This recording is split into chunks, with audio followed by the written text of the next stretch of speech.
Hey guys, so in this project I just wanted to demonstrate how to use our latest features. You see here the dragon skin effect that you can create on any sort of untrimmed face. So in this case we have a top face and the in-between face.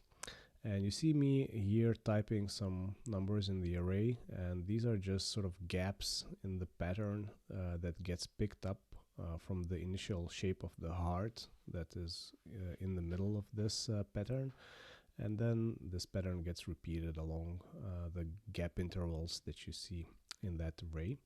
So another thing that we have here is Affectors, and you see now I'm updating a value and the skin updated, so it sort of increased the cells of the skin increased in the height. Here you can also flexibly adapt the slider values to create more or less skin cells on your faces, and this is quite nice because then you can also adapt this to your needs whenever you feel ready. So first you play around with a lower density mesh, for example, and later on you increase that and you go to 3D print model and save it to STL.